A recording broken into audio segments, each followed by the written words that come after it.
I'm Rob Whitfield with the Orange County Register, and welcome to OC in 2 for Thursday, May 21st. A college student heading to shoot an air rifle with friends apparently triggered a campus-wide scare at UC Irvine yesterday when he was seen walking near campus in camouflage with what looked like a gun. University officials now say the weapon was nothing more dangerous than a highly detailed replica of a gun that shoots plastic pellets. The student spent the day in a Laguna Beach canyon shooting the gun with friends, and since being interviewed by authorities has been cleared of any wrongdoing. The scare, which started about 1:30 p.m. and lasted nearly 3 hours, used a text message warning system to alert 20,000 students, faculty, and staff. It kept students in classrooms and in the student center from leaving, and police briefly detained a computer student who was wearing camouflage pants for about an hour before letting him go.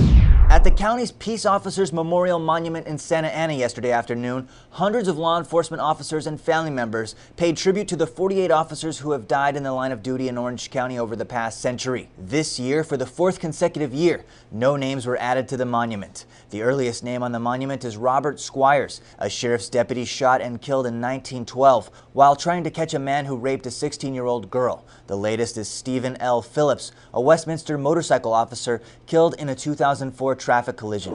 In Westminster yesterday, a 90-year-old man crashed his truck into a wall at a construction site for a new Walgreens pharmacy, telling police that he could not feel his legs when he failed to hit the brake. Edward Robarge, whose license had been expired for several years, told officers that when he realized he would not be able to brake for stopped traffic, he veered toward a fence to avoid hitting anyone else. Robarge admitted he shouldn't have been driving, but said he was taking his wife, who is deaf and partially blind, to the store.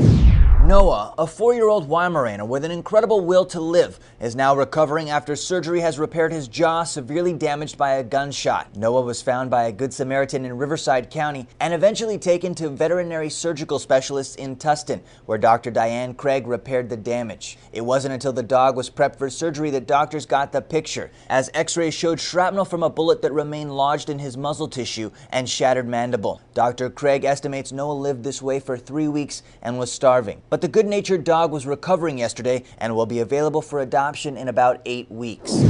And last night, approximately 1,000 Chapman University students gathered on the steps of Memorial Hall to strip to their undies for the Spring Undie Run, a campus tradition that occurs the Wednesday of finals week each winter and spring. This time, a fence and 20 orange police officers were in place to prevent a recurrence of the run in December, when frolicking students broke the 71-year-old fountain in Park Plaza. In addition, all 3 fountains on the university campus were barricaded, and students were directed to the gym for a dance, complete with a giant inflated pool filled with foam.